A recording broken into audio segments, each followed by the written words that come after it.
Live Formula One. Formula One is back in business after the summer break as we arrive on the shores of the North Sea in the Netherlands. We're at the Zandvoort circuit for round 15 of the Formula One World Championship. And we've got a championship battle to resume with Oscar Piastri 9 points clear of teammate Lando Norris. And it's a return to a track, though, where Lando Norris won this time last year. We've also got a tight midfield order to sort out, with the field from the front to the back tighter than ever before, and some drivers' futures still to be decided. We've got so much to look forward to as we get into the run down to Abu Dhabi. Just 10 races to go in this 2025 season, and it kicks off once more here at Sunday's Dutch Grand Prix. My name's Harry Benjamin, guiding you through all the action this weekend in the commentary box. Alongside me is F1 journalist Rebecca Clancy and reigning F1 Academy champion Abby Pulling, and down trying to give us the best idea of what's going on in the paddock, the pit lane, and indeed what is above us in terms of weather, Rosanna Tennant. Harry, it's dry at the moment, but about 15 minutes ago there was a light sprinkling of rain around the circuit, so there's definitely some rain around the place, so one to watch over the course of the next hour. But the drivers are starting to get into their cars. I'm just watching Max Verstappen get himself into the cockpit of the Red Bull car, and of course at the end of that first session he found himself beached in the gravel, so I've just been having a chat with the team. The car was brought back on a low loader, minimal damage, just a few stone chips to the floor, so he's ready to get going again for FP2, and all the other teams and drivers getting ready as well for this second practice session. Yeah, lots of running to get sorted then before Saturday comes around. It was a really bizarre end, wasn't it, Abby Pulling, at the end of FP1 with Max Verstappen? Looked like he just snatched a break and off he went into the gravel. Yeah, really strange at the end of FP1 on the practice starts, getting ready for the weekend ahead. And I think he was also a bit tight going into turn one to the dirty side of the track, and just, yeah, as you say, locked up and got caught in the gravel trap. But what is it then about this circuit, Abby? You've driven here many times last year, very successfully in F1 Academy, standing on the top step of the podium. It's a challenging circuit. Talk us through it. I mean, they say it's like a roller coaster, and they're absolutely right. It's quite undulating. It's an undulating track, and lots of tricky corners with the camber. It's constantly... It's kind of relentless. You never get a break, and each corner feeds into the next, so it's all momentum based. I mean, particularly in the F1 Academy car, as we don't quite have as much power as the F1 car, but it's really little room for error. The conditions are always quite hard. It's always ever changing. The wind, it just never ends, really.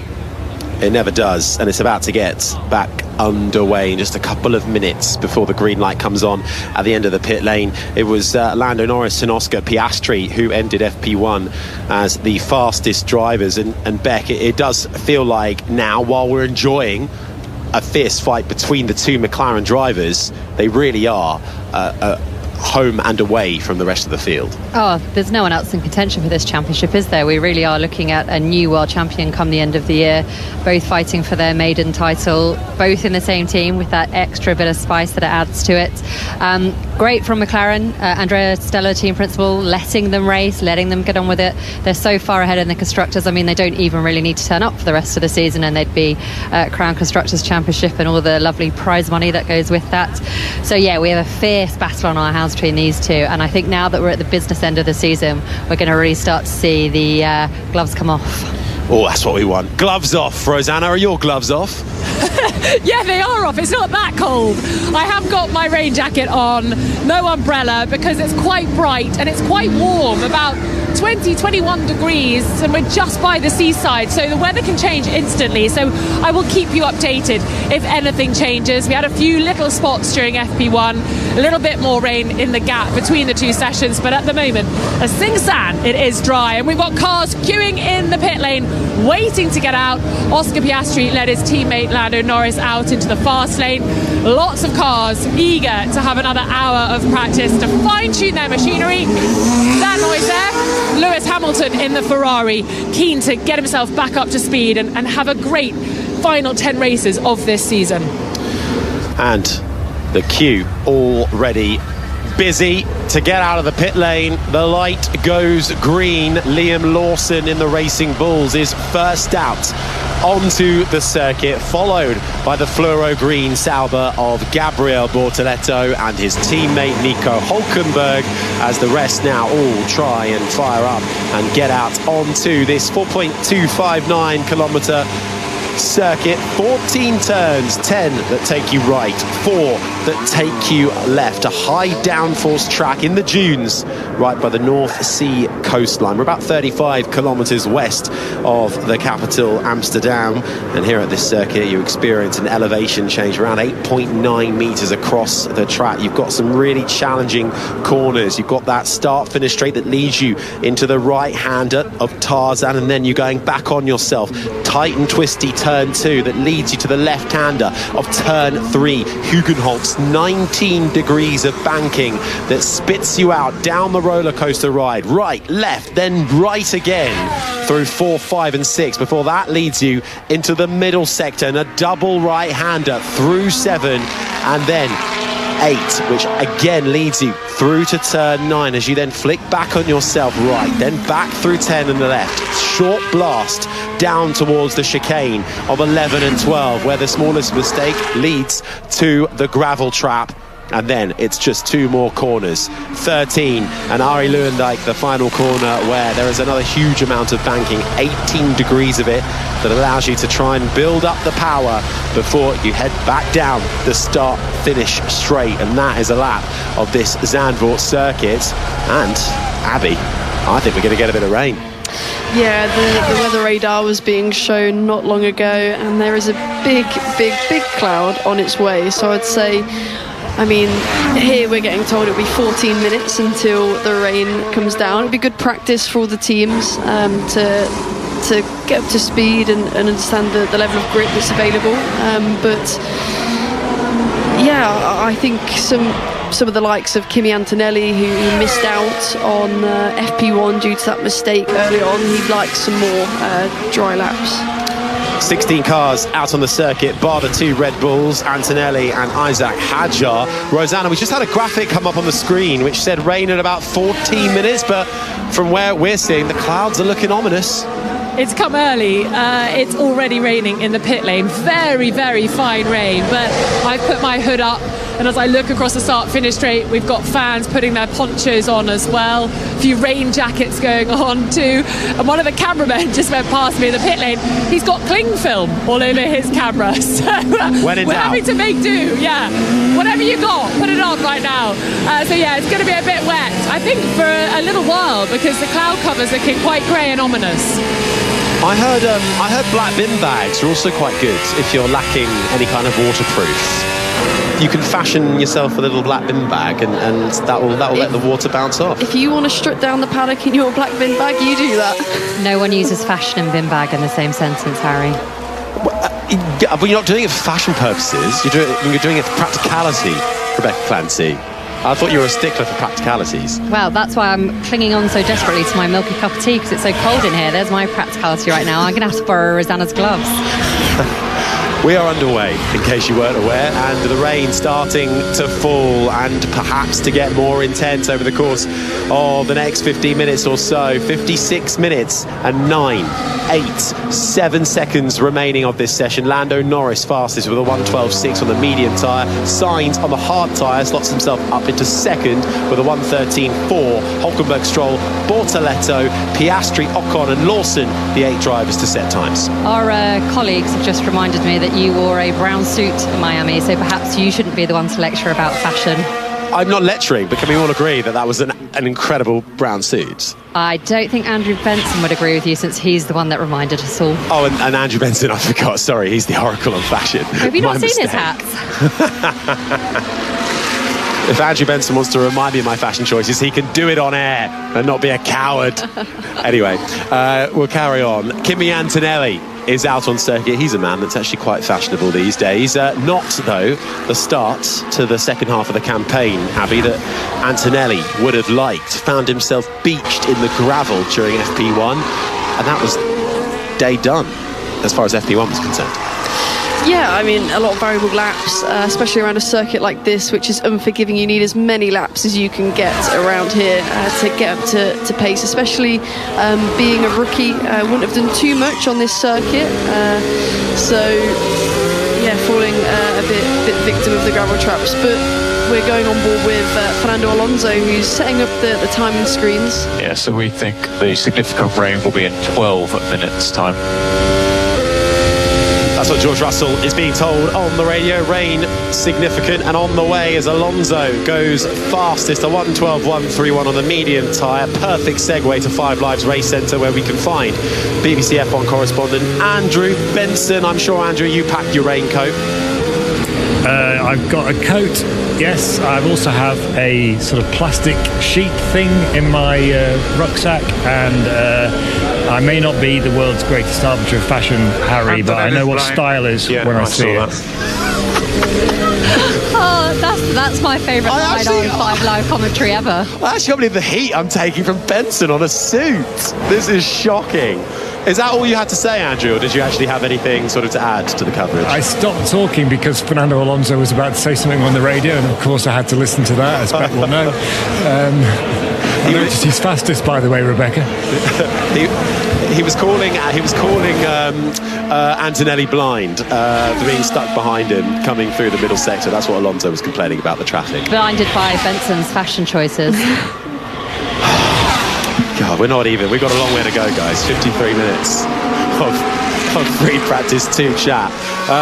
We'll come back to Andrew at 5 Live Race Centre, I'm sure, in a few moments' time, maybe when the rain starts to come down a little harder. Alonso slotted up to 3rd, just behind teammate Stroll. So the times are coming in thick and fast. Everybody wants to get some dry running in as soon as possible. Verstappen's now on an outlap. Isaac Hadjar still hasn't come out of the pit lane, so I wonder if he has any kind of issue at the moment. I don't think he's even been out to do any kind of outlap. No, I wonder if Rosanna is nearby racing bulls. She can have a little glance over to Hadjar's side of the garage. Let's talk about the rookies, shall we, Abby? Because they are, we had a huge influx of them at the start of the year. 6 rookies, some with more experience than others, but in terms of full season, 6 of them. And I think up until the midpoint of the season, everyone was incredibly impressed by Isaac Hadjar, and still is. He hasn't been in the points, though, for a little while. Hadjar's last points finish was in Spain. Meanwhile, his teammate Liam Lawson's off the back of double points finishes. And now, with the improved Sauber, they have the likes of Gabriel Bortoleto starting to turn heads again. So I feel like we've got some really good young blood in the sport. Yeah, I think this is probably one of the most recent years where there's been so many rookies, and it's really exciting to see as a junior driver myself that there are talents that are being given the opportunities, and even in top level teams, Mercedes taking a rookie was a really big statement, and of course they've seen it work for the likes of McLaren, who've had Oscar and they've nurtured him, and now look at him, in his 3rd year he's leading the World Drivers' Championship. So it's nice to see the successes that we've seen. There's been a few hardships as well, of course, along the way for some of the rookies. But Isaac, one of the standouts. I think people maybe underestimated him going into the year, but he's really shown what he's made of, and that he deserves the seat in F1, and I'm just excited to see kind of what he goes on to do in the future. 5 Grand Prix points finishes so far for Hadjar. Only rookie not to have a Q1 exit.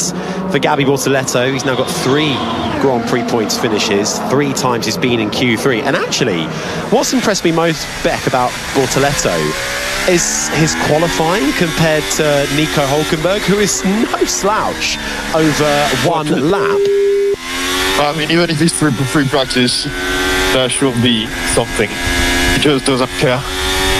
Understood. That's Charles Leclerc, who is not happy with the way Yuki Tsunoda is driving and impeding Charles Leclerc's lap all the way around the final corner and down the main straight and into turn 1. And then Leclerc decides to back off. And Tsunoda actually got on the wrong side of a couple of people in FP1 as well. So traffic management, crucial round here. Ooh, Alex Albon just having a bit of a moment coming across the gravel at the chicane of turns 11 and 12. I guess the Ferrari didn't see me. Or what?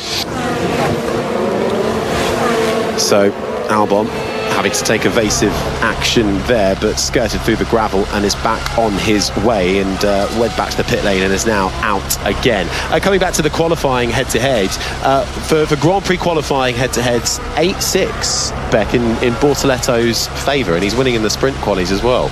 Yeah, he's been very impressive this season. Just very quickly on those radio messages, I love how much they dub on each other, all for the benefit of the FIA, who are always listening. Bortoletto's been very impressive, actually. I think I agree with you guys that Hadjar, for me, has been the kind of standout rookie this season, but Bortoletto would be up there. I sometimes feel like, so Antonelli is the lead rookie at the moment, but he's in the Mercedes, so you sort of have to kind of discount him. And then it's Hadjar, and then you go down to Bortoletto against Hulkenberg, who obviously got that podium, but against such experience. And Hulkenberg has never been described as slow. He's pretty rapid over one lap as well. He's got good racecraft, but he's also very quick over one lap. So yeah, I've been impressed with Bortoletto, and that's a pretty steady ship there now, I think, for Sauber. Oh, that is a big hit. We've got a red flag out on track, and it's the Aston Martin of Lance Stroll, who is currently, I think that is turn 3, Hugenholtz, and he has found the barrier. He says he's okay on the radio, but the car has taken a huge impact. The entire rear of the car has disintegrated, along with the front right as well. And I wonder if he's actually made contact with all 4 sides of the car there. The front left looked a little bit more intact. He is moving inside of the car. The wheel gets removed. Heavy hit for the Canadian, but he clambers out of his car. Stroll, who was 9th fastest. There's a bit of debris out on track as well. We've seen cars, Lewis Hamilton in FP1 on the approach to turn 3, left-hander losing grip and doing a full 360-degree spin. We'll wait and see what the replay is for Stroll, but good to see him getting out of the car. It looks like he's hit the barrier quite early on in the corner as well, for the nature of how turn 3 is. He's hit the barrier and then skated on along through, and it's actually dropping a lot of fluid on the circuit as well, which won't be great for the drivers when they get back out again. Ooh. Yeah, just a lock-up on the entry there. The front left is actually unloaded. Oh, gosh. Are you okay, Lance?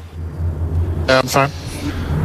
I have to say, it looked like he just drove into the wall at one point. We're getting a slow-mo version. Makes his way through turn 2. Then you approach turn 3, and there's the lock-up on the front left. But he's quite late into the braking zone anyway, and he just can't get it turned in. Hits the wall. The entire right side of the car damaged, including the rear wing as well, and comes to a stop. I think the big thing with turn 3 is it's so cambered that the front left is always so unloaded, and you're always getting micro-lock. So we call it as a driver micro-locking, and the tyre is just on the brink of wanting to have that big flat spot and locking up, and there it's just been a bit overcooked. You can see on the slow motion that there was not really any contact patch, which has locked up the front left, and he's just sailed straight on in pretty hard into that wall.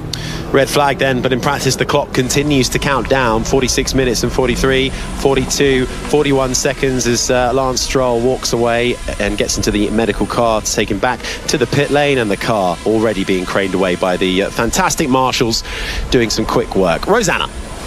I'm just watching Isaac Hadjar. He's in his car now. They've been working on it between FP1 and FP2. They've changed the engine. That's what I'm hearing. And it's just taken a while to get it all back together for the session. And he was just ready to go out when the red flag was thrown. There's been a bit of discussion. A lot of engineers and mechanics gathering around the cockpit of Hadjar, and his engineer Pierre Hamlin looking at them. And I keep on seeing Hadjar shaking his head. So still seems like they've got a bit of work or things to sort out before he heads out on track when we get a green light again. Yeah, thanks, Rosanna. Hadjar, who has experience here previously, won here in Formula 2 last year, but that was 2023, I should say, but that was a sprint race that never really got going properly with the red flag conditions. It was quick, certainly over one lap. Work being done then on Max Verstappen's car. I'll tell you, we were talking about rookies just before this. Ollie Bearman. We want to screenshot this right now because he's currently fastest and ahead of the leaderboard. A 1:11.113 for Bearman on the soft tyre. Norris a 10th away. He was on the medium tyre in second. Bortoletto third. Hulkenberg, Verstappen the top 5. Lawson 6th. Alonso, Russell, Stroll before his crash in 9th. Then Tsunoda the top 10. Antonelli, Piastri, Hamilton, Sainz and Ocon the top 15, with Leclerc Gasly, Colapinto and Albon, the 19 drivers to set times with, as we've just been hearing there from Rosanna Isaac-Hadjar, a lot of work going on that car and some investigations still not out yet on the track. This is a big blow for the teams and their run plans, because we had a red flag in FP1, we've got another red flag now in FP2, and we had the radio message not that long ago saying we've got rain coming. So while it's dry, they're not on track. We've already discussed, didn't we, a bit earlier about how there's no grip. The rain's going to come, it's going to wash it all away. So this is really not going to be a great day, a great Friday practice session for the teams out there, messing with their plans. Great for us though, because that leaves us with more unknowns for qualifying for the Grand Prix on Sunday. The track's still being cleared up slightly. Coming back to our rookie chats, as Stroll has made it back to Aston Martin, one team that has gone the complete opposite way. And the news that coming into this weekend, the 11th team that will join the Formula One grid next season in the form of Cadillac have elected for experience over youth and have signed Valtteri Bottas and Sergio Perez as their drivers. The current Mercedes reserve driver and the former Red Bull driver make their Grand Prix returns. Abby, what did you make of the news? I'm really excited. I mean, it was no kind of... I could have guessed that they were going to go for experience at the end of the day. It's a new team and they need as much information as they can get and as much useful information from the drivers. At the end of the day, their feedback being accurate is the biggest priority for them to make the necessary changes or amendments they need to set up and so on and so forth. So yeah, I mean, of course, I'd like to see more rookies on the grid, but it's all very exciting, and to have 11 teams joining soon, it's pretty interesting. The right logical choices, bit boring. Oh, massively boring, yeah. Also, it was the worst announcement ever, given we all knew that that's who they were going to sign. It wasn't exactly a secret. But I say that, I do actually agree with it. We are all expecting Cadillac to be at the back of the grid next year. They are expecting to be at the back of the grid next year. They have got so much work to do. They've basically had 9 months to put together a competitive Formula One team, which is nigh on impossible. They are trying their best. And I think anything you can do to eliminate an unknown, you should do it. And that's what they're basically doing with the experience. They can put these guys in a simulator. They barely even need a simulator. They'll just be using it for the... just for the car development. But they know the tracks, they know the game, they know how F1 works. You're not having to worry about rookies crashing into a wall, making mistakes, as we watched Lance Stroll smash into a wall. Not that he's a rookie. But that's what they'll be trying to eliminate, because smashing into a wall costs an awful lot of money, which they will not have. They will not be able to afford crashes. We've got Verstappen radio. Is he finished with his hands? That's not like have the hit wall. Reports are he's okay, Max. It's a good point from Verstappen, actually, who was checking in on Stroll. Of course, that was the place where Daniel Ricciardo crashed a couple of years ago, and of course got that wrist injury, and then spent a long time recovering. But Stroll has made it back, and of course Stroll, who has had previous this year missed a race due to a wrist injury and a hand injury, made it back, and we've just seen replays of him taking off his overalls. So looks okay, but of course he'll be cleared by the medical team. Digress very quickly, Abby, on that subject. When you're a racing driver, aren't you taught pretty early on in your career to let go of the steering wheel when you crash? Yeah, it's always put your foot down, clutch in. Of course, this is a hand clutch, it's a bit different. Clutch in and take your hands off the wheel. It's really important, as that it can really switch back on you really quickly, and especially in the lower down formulas, there's no power steering, so if you have any wheel-to-wheel contact or are heading the direction of a wall, you want to save it as much as possible. But there's a point beyond hope where you decide, yeah, let's take the hands off the wheel, don't want to break a wrist, I want to make sure that I can keep on fighting the next day. Yeah, that's exactly what you're supposed to do, and that is exactly why Cadillac have hired the likes of Perez and Bottas, because they know all of this stuff. It comes to them as naturally as putting your foot to the floor. It is a good signing in the sense of Bottas is just fantastic. I'm sure Netflix more than anyone is delighted to have him back. Perez's stock has only risen since he stopped racing for Red Bull, and we've seen how difficult every other number 2 driver there has had it. So yeah, a bit boring to use your word, but I think absolutely the right decision. Who's the number 2 driver at Cadillac now? You know that's the first question they're going to get. But it's very understandable why Bottas and Perez have agreed to go to that team because, you know, they're going to be used to, they're going to be used to winning, or at least fighting for wins, podiums, for points. And if they are 19th and 20th, that'll be a good job on the grid come Melbourne next year. I also think it's quite interesting the lack of, well, there were many options, weren't there, for Cadillac? Everyone was knocking at the door pretty much. You had Mick Schumacher, Joe Guan Yu, F1 experience, but not that much, and didn't really show that much when they were here. There was also talk of, well, could they go for an American? Now, that obviously hasn't come to fruition, but was that really ever viable? Because you look at the market right now, and you know, the closest at the moment is F2 driver or some IndyCar talent, and it's not a straightforward transition. No, and I don't think that's the route they should have gone down. I think boring, predictable experience is exactly where they should be going. I also think, you know, joking aside about the money, I think it's a really exciting project. They both come from very established teams, Bottas at Mercedes, Red Bull for Perez. Cadillac is a complete startup. I mean, by name, it's obviously incredibly well established, but in terms of F1, it's a startup. They're going to be a complete works team eventually, and that's a really fun thing to be involved in. You can actually make quite big you can have a really big input into the development of that car and where it goes, and if it's successful, you know, you probably get a lot of pride from that, I would imagine. So I do imagine it's a very exciting place to be at the moment, where they've got I think they've got 6 hangars or something in Silverstone, as well as, you know, back in the US. They're eventually going to hopefully all be in the US, but for now they've done all the right things. They've hired some good drivers. They're completely taking advantage of all the IP that we've got in the UK and that motorsport valley around kind of between Northamptonshire, Oxfordshire, that area.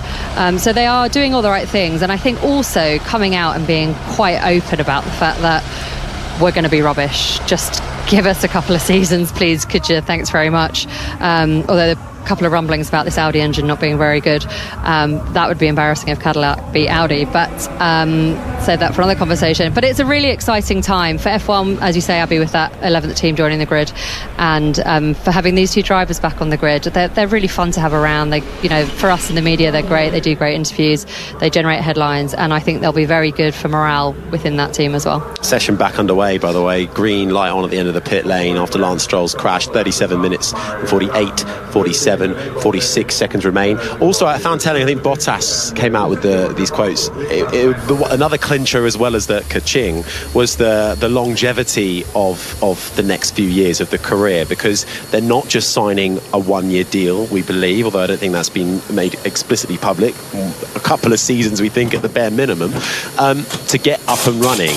There's that opportunity to create almost a greater legacy, maybe. You're taking a team from absolutely nothing, a massive American brand in Formula One, and trying to lay the foundations of where they will go in the future, because I'm sure at one point they will be eyeing up an American driver in 5, 6, 7 years' time. They'll try and create that pathway, right, through a junior program of some sort. And now it's just the sound of Stroll going into the barrier again, a replay. It was a heavy hit for him.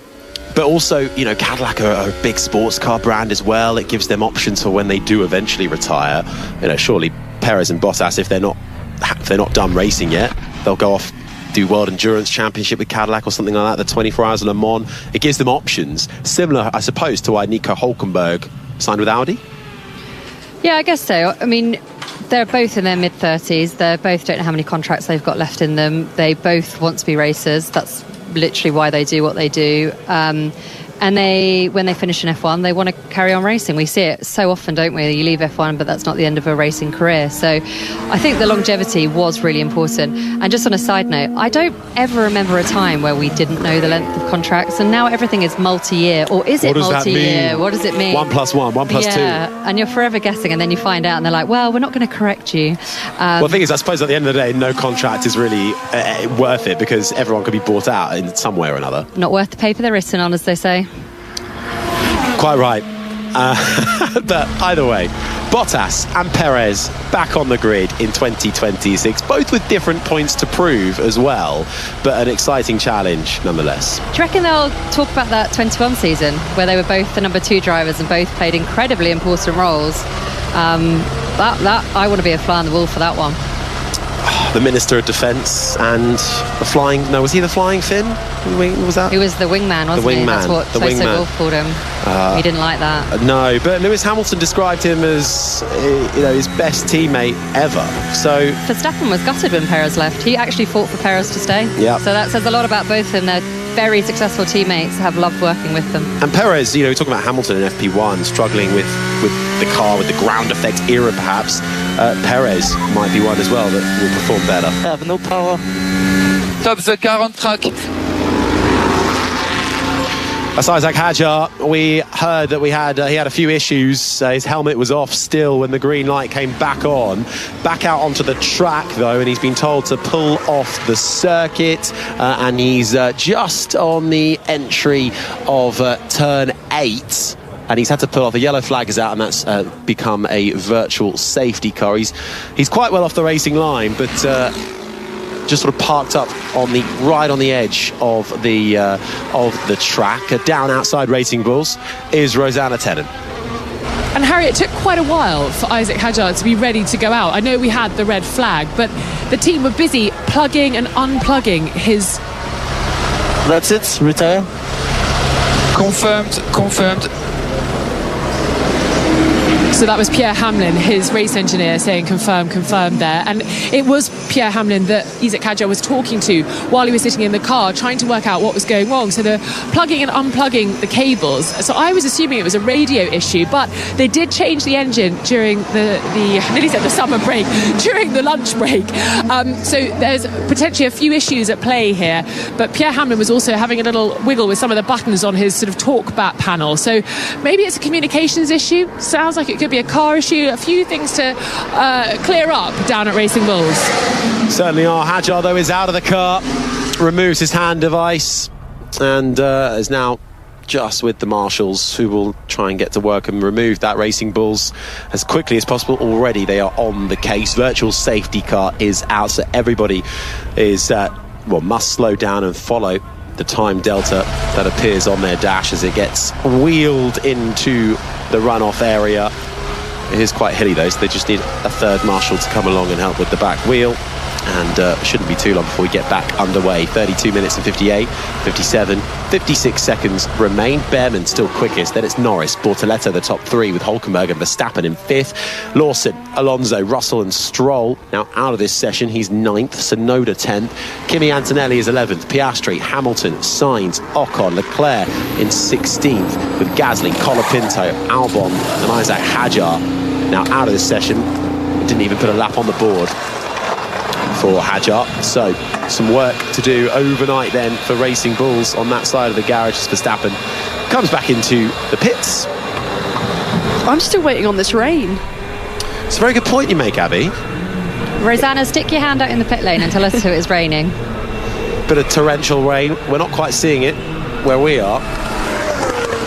Negative on the rain on Rosanna's front, we're hearing, as we can hear her now. Tennant. Yes, Benjamin, go ahead. No, it's not raining. It's dry. There are some dark clouds, though, and it's a little bit breezy, but I'm always confused about how breezy it is. I know that's quite a simplistic thing to say, but the flags at the top of the grandstand on the start-finish straight, they flutter almost anyway. Do you know what I mean? Those flags that are quite flimsy. So I never know whether it's really gusty at the top of the grandstand or not, but given it overlooks the seaside, it probably is, but it's nice and calm down here in the pit lane.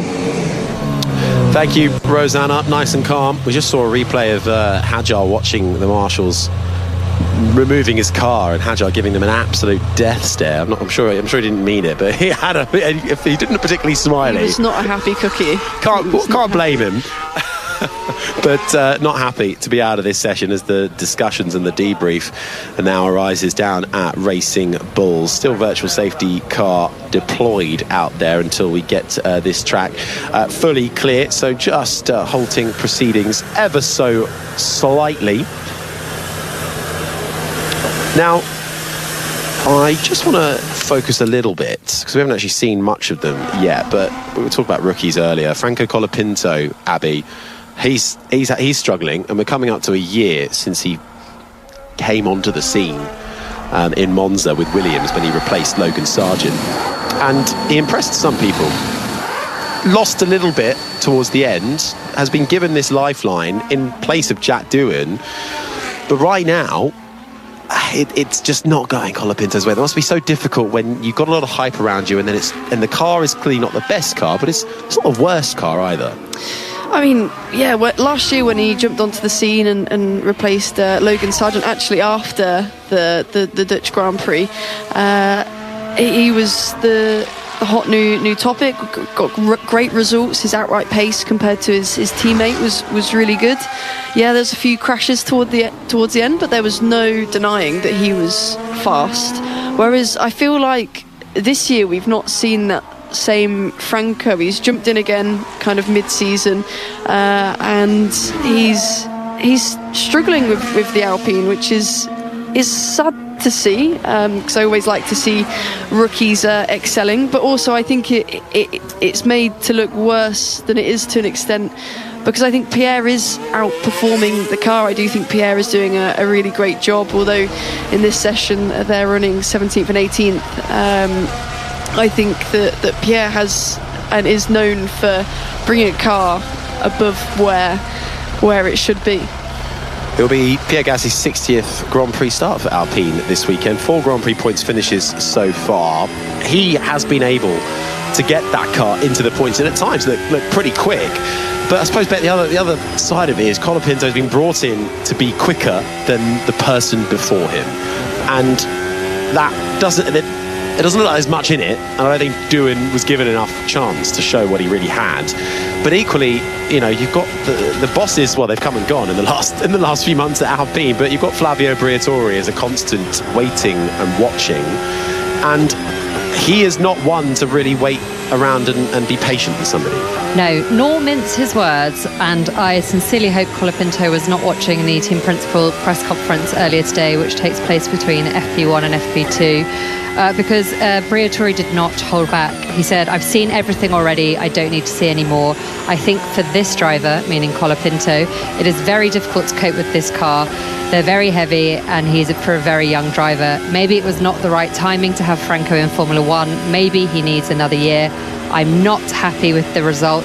This is what is important. He tries very hard. We try very hard with the engineering team, but it is not what I expected from Colapinto. Ouch. But what infuriates me about that is that, okay, if you're willing to give Franco another year, why didn't you let Jack finish the year that he started? I have been with Jack as he was in the Alpine Academy, and I trained with him, and his family are so hardworking, really dedicated, and of course you need the speed as well, which I think he showed flashes of. It's just a shame that there was a few costly mistakes on his part, specifically Japan, but Franco has also had some really big mistakes, so I don't really think there's any justification for it. I actually completely agree with you. I don't think...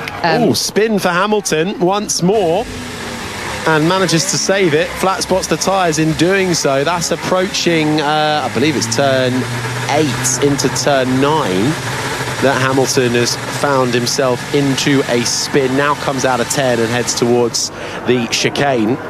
I think that was managing the traffic, actually. I think there was potentially an Aston Martin in his way. Have to see a replay. It was we saw it happen live. So he's now recovering and driving very slowly back. So the drive of shame. Hopefully we'll get a second 360 of the day. Yeah, it is, isn't it? And hopefully we'll get a replay imminently while he nurses those 4 soft tyres back to the pits for Hamilton, who is currently down in 17th place. Teammate up in 13th. And let's have a look. So comes in to the first of the right-handers. Bit of traffic to his right. Then through turn 9. And actually gets onto the grass. Yeah, just his rear left. Just ran a little bit too wide out of turn 8. And yeah, nice little pirouette. Some dirt thrown up as well. But I think less damage to the tyres than what would have happened earlier on in FP1. Yeah, that's the sound of him getting back up to speed again. So a little bit of a spin there for Hamilton as he now makes his way back around again. Alonso on a quick lap at the moment on the soft tyre, fastest of anybody in the first 2 sectors. Beck, I think, was it you that was talking? Yeah, I was just going to say that I agree with Abby, actually. I don't like that Red Bull got rid of Liam Lawson after 2 races. I don't like that they ditched Alpine ditched Doohan after 5 or 6 races. Yes, elite sport comes with the utmost amount of pressure, but I think if you are racing with that around you the whole time, you actually can't breathe, you can't perform, you can't improve. Part of your job...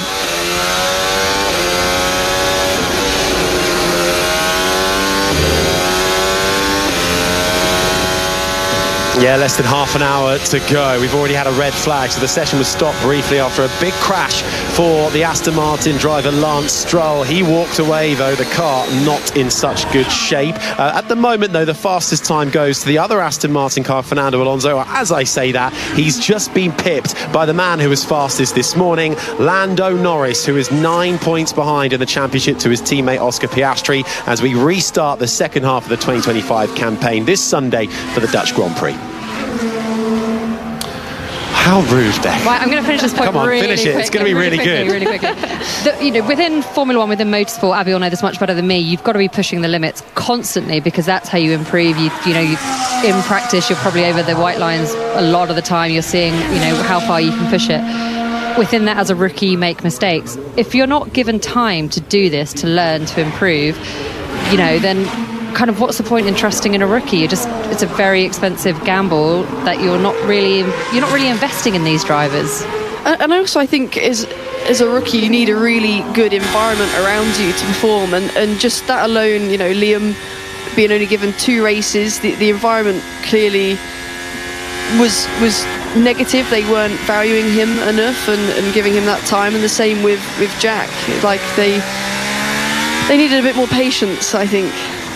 I also think it's a bit of a shot in the foot for Alpine to get rid of Doohan, because he was the first driver to graduate to a seat as a part of their Alpine/Renault academy.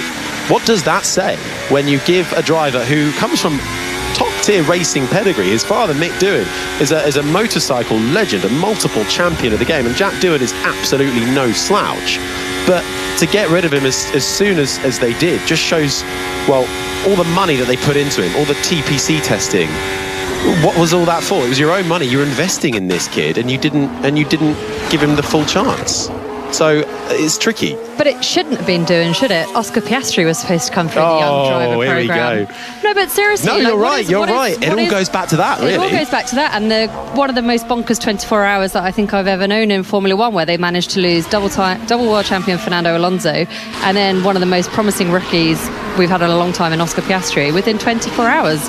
And so, obviously, as Abby says, the environment is not quite right there. For anyone who's not familiar with it, Fernando Alonso announced that he was retiring. And then, not retiring, sorry. Where was he going? Moving to Aston Martin. He was replacing Vettel, who was retiring. He was retiring, yeah, sorry. You caught me out there. I was like, hang on, what did I miss? And then Benson's heart just skipped a beat. Sorry, Benny, don't worry, he's still on the grid. And then they announced Oscar Piastri as their driver. And then about 2 hours later, Piastri tweeted that they had made the announcement without him doing so, and that he would not be driving for Alpine. So follows a court battle with McLaren, who then did sign him, but apparently illegally signed him, and all the announcements were done at questionable times with contracts and break clauses and all sorts. Ooh, lock up and into the wall for Alex Albon into turn 1. He just nudges the wall, but it's enough to damage the front wing. He reverses into the gravel, and that's no good, because now you get beached as he tries to rev the car. Red flag is called, and that is, I think, the 3rd victim of the gravel trap out on the exit of turn 1 so far this weekend. Max Verstappen beached his Red Bull there, and Kimi Antonelli did it a little further around, didn't he? But the gravel certainly biting here in Zandvoort, and Albon with a bit of damage to that front wing as well. With the nature of turn 1 as well, the gravel trap's actually uphill, so if Alex had just kept reversing, although not the safest reversing back onto a live track, He would have actually, I think, have kept going during the session, but because he then tried to accelerate up the gravel again, it was just a lost cause. As soon as he went back into neutral and first gear, I thought, no. That'll do it. This is the sound of Alex Albon making his way down the start-finish straight, brakes, and locks up the front right. Nowhere to go but into the gravel. Just nudges the advertising barrier on the exit of the circuit. And actually quite a big lock-up going into the right-hander of turn one. Big plume of smoke from the front right tyre and bounces along the gravel. And that was all she wrote. Are we beached? Yeah, I think I'm beached yet. Sorry. Beached on the beach. There are worse places to be beached, but you certainly don't want to do it in a live Formula One session. He's not the first, might not be the last either. The brooms are out, gravel gets swept away. Certainly a good arm workout for the marshals as the Williams gets craned away. Albon walks away out of the car. Red flag. So everybody back to the pits. The clock continues to count down. Rebecca, was it you? You were rudely interrupted again, were you? I know. I'm clearly not making a very good point at the moment, am I? I know I was just talking about the Alpine Oscar Piastri fiasco. Saying that it shouldn't have been Doohan who was first through the academy. It should have been Piastri. So something not quite right at Alpine, one would suggest. I was actually there, like when it was all kicking off. I think I was going to the gym, and it was all a strange place to be at the time. We all just kind of looked at each other in silence, like, what is actually happening right now? And what was happening? Were you all queuing? Give us the goss. Were you all queuing for the treadmill or something, and all this was kicking off? Did you ever speak to Piastri about it? I can't. That you could tell us about? No. We bumped into each other at times and had a few conversations, but it was nothing that I could probably say. Not yet. Give it a few more years. Wait for the book. Yeah, wait for the book. Oh, the pulling book. That's what we want to see. As Alex Albon gets escorted across the track and over the pit lane back into the pits, sauntering back with a marshal. We've had a few people cross the track illegally, but I believe because he's being escorted over the track and everybody's back into the pits, I don't think he'll get into trouble for that. And he's making his way to the pit lane, which is where Rosanna Tennant has been for us. I am. When you started using the word sauntering, I thought you were going to bring me in then, and sauntering in the pit lane. That would have been good. Tennant. Oh, that would have been better. No, don't worry. I don't think I am sauntering. But I'm doing well. I'm staying dry because actually the sun has been coming out every so often, really bright from behind the clouds. So nice and dry down in the pit lane, and it is a very busy pit lane because everyone's in here, and it got very hectic. We'll just listen to a little bit of team radio. Yeah, so that's what I was going to tell you about. Go for it. Across the front of the pit lane. Piastri was turning into his box. I was passing on the left, and then he just turned into me. As you can probably tell by the tone of my voice, I was not expecting that. He ran long into his box. Oh gosh. George Russell, he slammed on the brakes in the pit lane. Lot of smoke came up from the brakes, and his left front tyre looked like a 50p piece when he came into the pit box. So a little bit of excitement in the pit lane, but obviously not what you want to be happening when all the cars are diving into the pit lane when a red flag is thrown. So it does get a bit hectic down here because you get teammates queuing. One driver will have come in, they'll be putting that up onto the dollies or the skateboards to sort of wheel them back in, and then suddenly another driver's coming in, and meanwhile you've got all the other drivers coming in too, and a lot of the mechanics stand there moving all the sort of cables and hoses and things out of the way of the other teams. So it can get a little bit hectic, but we've got drivers queuing at the end of the pit lane already. Still a red light currently, but that should change fairly shortly as we get a bit of a traffic jam forming down there. We will certainly, about 34 seconds until we get the session back underway, as we're actually getting a nice look at Oscar Piastri. Looks like he's smiling in the helmet there, currently in third. Those teammates so far has been quicker than him, but there is nothing between them right now. Fine margins in Formula One. There is an alternative universe, isn't there, where Piastri is down in 19th position in the Alpine, as that pit lane incident actually is being noted between Piastri and Russell. There is an alternative universe where Piastri is in that Alpine and struggling at the back, and we've got Norris and Daniel Ricciardo fighting fighting for the championship, or maybe is there somebody like do you think Carlos Sainz regrets leaving McLaren? I don't know, because then he got to drive for Ferrari, and it's a very iconic team to drive for. But then, as well, if he didn't leave, he'd be fighting for a World Drivers' Championship with McLaren. So I thought there was a very interesting quote from Norris, who was asked about his luck yesterday, and he said that, you know, luck works in both directions. I've been with McLaren for 7 seasons. 2 years ago, I was lucky enough to make the right decision. 5 years ago, I was lucky enough to make the right decision to stay with McLaren. Does that make me lucky? And I thought, actually, that's quite interesting, because that's also something that has been put at Lewis Hamilton's door, is that he got lucky with some of the moves that he made within his career. But yet, somehow, the best drivers end up in the best cars, and they tend to read the teams properly. And I just thought that was a really interesting quote from Norris. So I would say right now Sainz is a little bit regretful. Oh, how the universe might have been, how it might have unfolded. I love those stories though, because they are time and time again in Formula 1. You know, there was a time Fernando Alonso could have ended up at Red Bull, or there was a time, I think a lot of drivers could have ended up at Red Bull, or Lewis Hamilton didn't go to Mercedes in 2013. Alonso is the perfect example of this, because he's made bad career move after bad career move, and he has had a tendency to burn bridges while doing so. And many people would argue within our colleagues that are currently near a microphone that he should have had more than 2 world championships. But I would say, well, no, because he didn't make the right decisions. What do you think his worst decision was? His worst career move? Turning down Andrew Benson. Quite possibly. It's a good shout. Andrew Benson could have written his book. I don't know. Andrew, were you there? He never falls for it. He's giving us the silent treatment.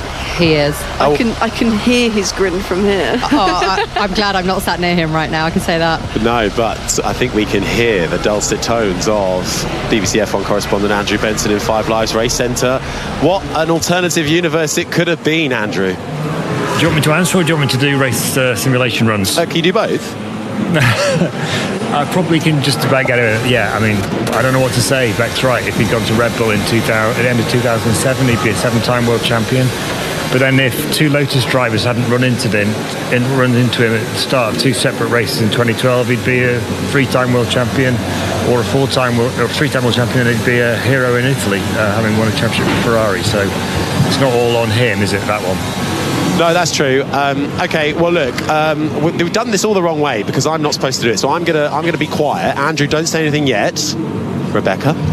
Okay, and now for everyone's favourite Friday takeaway. I haven't done the race simulation runs yet. What? Oh, I thought you were about to. You just said you were about to do. Oh, you want to focus on it? I thought you said you'd done it. You nearly gave away my line. Oh, right. Okay. Hold fire, everyone. Hold fire. Rebecca. Hold the line. Do some work, Benny. Come on. Okay, everyone breathe. Right, Andrew, get back to work. 12 and a half minutes left of free practice 2. There are indeed some race simulations now being embarked on, and we will see where the pecking order stands. Talk of Fernando Alonso. He is currently up in second, less than a tenth away from Lando Norris, who leads the pack on a 1:09.890. Piastri, the top 3, within a tenth of each other in third. Then it's Russell, just over 3.5 tenths back. Verstappen is 5th, Hamilton, Tsunoda, Leclerc, Hülkenberg and Behrman the top 10, with Antonelli in 11th. Cleaner session so far for the Italian driver, although I think he did just have a bit of a moment, and I think we're about to see it now. Did he? He just dipped a wheel onto the gravel, so just unsettled the car slightly, coming round, I think flirting in the middle limits. sector, yeah, just as he came into turn 13, I think it might have been. Antonelli's at 12th at the moment. Then it's Bortoletto, Lawson, Ocon 15th, Sainz, Albon, Stroll is 18th, no longer in this session after his crash. Gasly is 19th, with Hadjar 20th, also no longer in this session. And update from the stewards' room: that incident in the pit lane between Oscar Piastri and George Russell will be investigated after the session. I imagine that might well be some sort of reprimand and a fine, perhaps. Never normally do any kind of sporting penalty in a practice session. Well, I presume it's after the session because they want to speak to both drivers. Although I think George Russell made his sarcasm very clear. Get quite a good commentary on it, I thought. A very good radio commentary from George Russell there. Verstappen out on track at the moment. Red Bull, I'll tell you what, they're looking to bounce back a bit, aren't they? Coming into this second part of the campaign. Max Verstappen qualified down in 8th last time out in Hungary and raced his way to 9th. Yuki Tsunoda again could not pick up points. He's now gone 7 races with no points. He's actually never scored points in Zandvoort. It's a tough situation once again, isn't it, for Red Bull to continually find themselves in. Verstappen, I think you could say, whatever he's given, he'll get the most out of whatever he's given. But that second seat, time and time again, is proving tricky. What have you made of it, Abby, and the whole saga going on there, and how a driver, no matter which one it is, Tsunoda, Lawson, Perez, you go back to a Gasly or an Albon, you can't click with it. There is absolutely no doubt that Max is absolutely relentless, and he seems to just break every teammate he comes up against. It's actually remarkable, and that he is able to get as much as he can out of the car every time he hits the track. And yeah, that second seat, it is, I don't want to say it's cursed, but it's not far off. Would you take it? I mean, yeah. I'd take the paycheck with it. But it's just not an easy task. There's no one that's been able to go into that seat and even come close to Max, let alone match him. And I just don't know where they go from here. This is some of the closest they've been in the season. Max 5th, Tsunoda 7th. It's not terrible from Yuki, but that is a 4/10 deficit between the two, so it's not like it's extremely close either. But to give Tsunoda some credit, the last couple of races, particularly over one lap, he has looked a lot closer to Max Verstappen. He should have got points in Belgium, or was it not for a miscommunication between him and Pit Wall that saw him stay out an extra lap when when everybody else came into the pits. But Beck, I'm hearing two different rumblings. I'm hearing, wouldn't be surprised if Tsunoda stays for another year, or he's obviously gone. I'm hearing both at the moment. You're really hedging your bets there, Harry. But that's the thing. One journalist said this, the other one said that. I think that was on the BBC pod, wasn't it? Yeah, but then I listened to another pod, and they said the opposite. Look, to put the gap into context, Max Verstappen has 187 points this season. Tsunoda has 10. That gap is enormous, and it is why Red Bull are currently sitting 4th in the Constructors' Championship. And I spoke about it earlier. The money that they are losing from being 4th, from not having a good enough second driver, is enormous. But I think what we need to do here, and I think Red Bull are the perfect example of this, what is car, what is driver?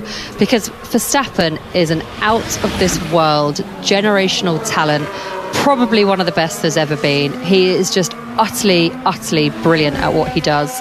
Over one lap, racecraft, all of it. And of course you can't find another Verstappen, but I am continuously surprised at how much they can't find anyone to get even close to him in that second seat, because we saw Bottas was actually pretty decent with Hamilton in his Mercedes days. You need a second driver who can be in the right place at the right time in case your number one driver has a bad day or an off day, or can at least be there to pick up the points. Red Bull just don't seem to be able to find that person. No, they don't. But okay, Tsunoda should have scored more points, but let's remember, he didn't start the year as a Red Bull driver either. Two races though. Yeah, but you do the whole off-season with a different team, with different people, different surroundings. He's only missed 2 races. He's done 12 with them. But then we know how difficult this car is, and surely that puts it into more context. We know the Racing Bull is not a quicker car, but a more amenable car. Well, actually, there was an argument for a time that the Racing Bull was faster. Well, it depends who you are as a driver, right? If you've got a car that's got a wider working window, then it equates itself to a driver that may not be amazing, but if they're not that good, then they still will be able to perform well. But Red Bull is such a narrow working window, such a Verstappen working window. But they get paid an awful lot of money to get the best out of these cars. So I understand the argument you're making, but I also think when you're one of the 20 supposed best drivers on the grid, if you cannot get the car to work even remotely closely to how your teammate is managing to get it to work, who is proving that it's possible, then there is something wrong with either their driver program or how that team is working. Something isn't clicking in that second garage. But even so, Max has said multiple times, majority this season, all these comments come from, that the car is not right. The car is hard to drive for him. So if it's hard to drive for Max, who has these lightning fast reactions and can deal with a car that's massively on the nose, then how is someone else going to be able to put up with it? So do you think that Hadjar would be the better driver right now in that second Red Bull seat? Like, do we seriously think that's going to solve the problems? No, I would say that Yuki with experience, and I think he has that aggression to be able to put up with the car. I think this lineup is the best that they've got. I don't think it's worth putting Isaac in the car to then get the same result, if not, worse. He's really gelling well with the RB, and so is Liam, and he's jumped back into the RB and he's doing better. Liam Lawson is. So surely someone like a Liam Lawson now is on a road to nowhere, because you get demoted and then you no one's ever come back. Well, Abby says it's cursed, not cursed. It's career ending. That's what it is, unfortunately. And actually, as much as Helmut Marko, who's the advisor there and in charge of the young driver program at Red Bull, says that they don't buy in their drivers, I actually think for that second seat, they need some experience in it. If that car really is as difficult to drive as Verstappen is saying, and it clearly looks to be, and although Verstappen does love a moan, particularly on a Friday, and then goes on to win for the rest of the weekend, but it wouldn't be the worst thing in the world to go back to someone like Carlos Sainz or Alex Albon and say, actually, look, we know we did you over once. Could we be friends?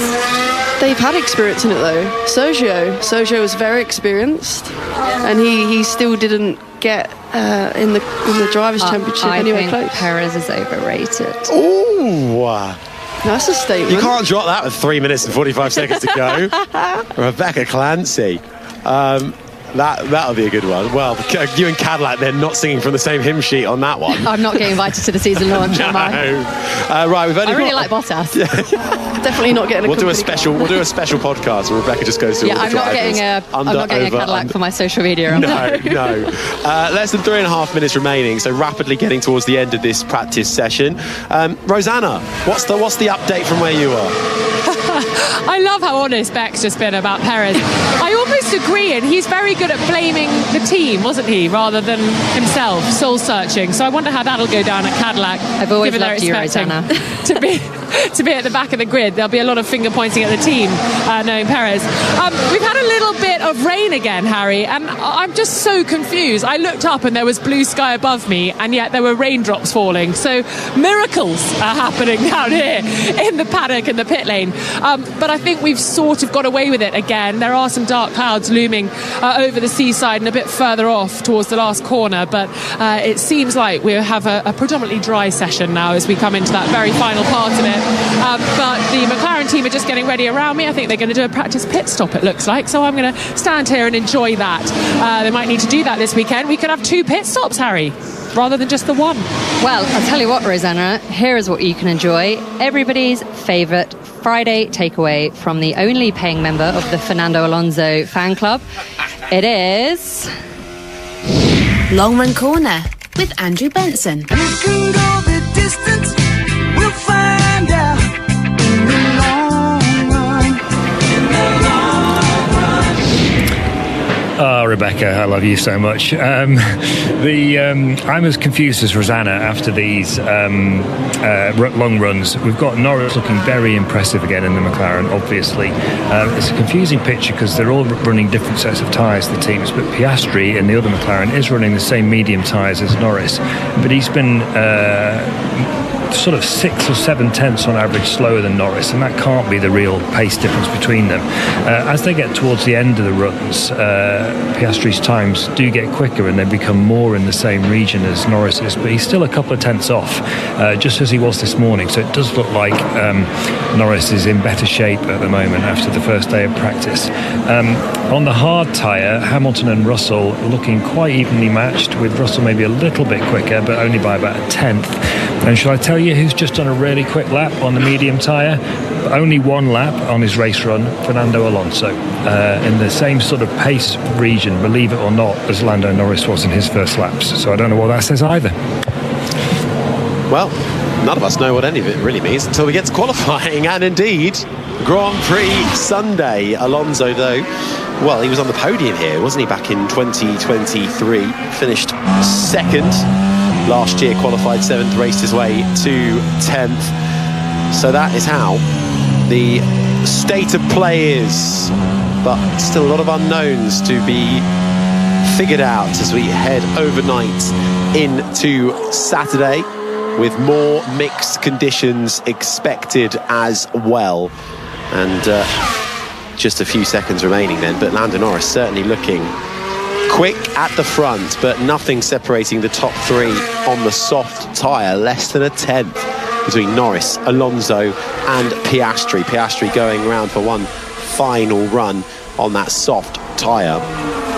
It really is a beautiful scene, this circuit, isn't it? You don't quite get this anywhere else. You've got this track nestled in literally the Dutch dunes. You feel like you could be, on a beach in Norfolk at the same time. And then you've got Formula One cars weaving there through it. Huge undulations, huge banking.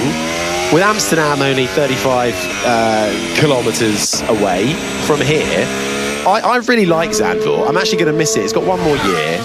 I'm actually going to miss this one when it goes. Big fan of this weekend. Absolutely brilliant. Techno Music and all. It's an incredibly well organised event. They put 12 trains on an hour from Amsterdam Central out to Zandvoort. You walk down a bit of a residential area. All the bunting is up. Everyone is having a party. The techno music is playing. By the end of the weekend, you cannot get Max, Super Max out of your head. Mama Lauda, it all gets stuck in there. It is an absolute party. The fans are incredible. After a long day at work, if the weather holds off, you're having a beer on the beach or you're in Amsterdam. It is just fantastic. Okay, track maybe not the best for racing, but it is a lot of fun. It certainly is, isn't it? I think last year, actually, Sunday, Rosanna and I, to get to the airport, we walked through that town to get onto the train, and we were stuck for about what felt like an hour, because they manage it. They obviously do the people management, but we were stuck right in the middle, hordes of people, and all you can hear is just the incessant beat of Super Max consistently. And I think it's still etched in my brain that as you're trying to make your way to the station, once you're on the train, it runs super smooth, but I think a lot of people will be a little bit sad to see the Zandvoort go. It might not be the complete end, but certainly from the Zandvoort circuit runners guide and the government side, they have relinquished it, and the costs not really adding up on their side. But we're going to get some alternating European races in the future, so maybe that's an option. He's pushing flat out. That was Bortoleto explaining that he thinks his teammate might need the loo. He's going so quickly. That's the end of the session. Lando Norris quickest once more. Fernando Alonso second, Piastri third, Russell and Max Verstappen in fifth. Then comes Lewis Hamilton in sixth ahead of Yuki Tsunoda. Charles Leclerc was eighth ahead of Franco Colapinto. Good end to the session for the Argentine. Then Hülkenberg rounding out the top 10. Behrman 11th ahead of Antonelli. Important running for Kimi Antonelli. He didn't get much done in FP1 after getting his car beached. Bortoleto 13th ahead of Lawson. Ocon is 15th ahead of Carlos Sainz. Alex Albon, a victim of the gravel. He found himself beached and out of this session. Down in 17th, Lance Stroll. Big crash for him at Hugenholtz. The banked left-hander of turn 3. Got out of the car. He was okay. Car not so much. A bit of a job for the Aston Martin team tonight. Gasly 19th, and Hadjar, also with issues, only managed to really do half a lap before having to pull off on the side of the road in 20th. So a mixed day for many up and down the grid. Abby, what's your reading ahead of Saturday? And we've got one final practice, obviously, and then that all-important qualifying. I mean, the Aston Martins look fast. I think it's a really big shame, the crash for Lance. It's not going to be nice going through the weekend. It looks like heavy damage, lots of repairs. But it is very exciting. I mean, no surprise the McLarens are at the front. But the battle actually for third in the Drivers' Championship between Russell and Verstappen, they've been neck and neck, FP1 and 2. So that's going to be quite exciting as well. Certainly is, Beck. Thoughts? Yeah, McLaren definitely the ones to beat still, as we would expect. Very impressive from Aston Martin. They've clearly had a very good summer break. Alonso, they're finishing that session second, which is very impressive. That will make Benny very happy. Russell has just been that stealthy one all season, hasn't he? Just absolutely pulling it out the bag weekend after weekend. Very good. Verstappen sounded quite down in his press conferences yesterday, but actually not that terrible today, it has to be said, apart from his little excursion at the end of FP1, which was very odd indeed, and I'm sure he'll explain that at some point over the weekend. We're not used to seeing something like that, but lots to look forward to this weekend, mostly who will be the podium filler, as I'm going to call it. Indeed. Well, thank you very much for your company today, Rebecca Clancy, Abby Pulling, Rosanna Tennant and Andrew Benson. You can still listen to our preview of the weekend on the Checkered Flag podcast, but right here on Sports Extra, we're heading to the US Open Tennis.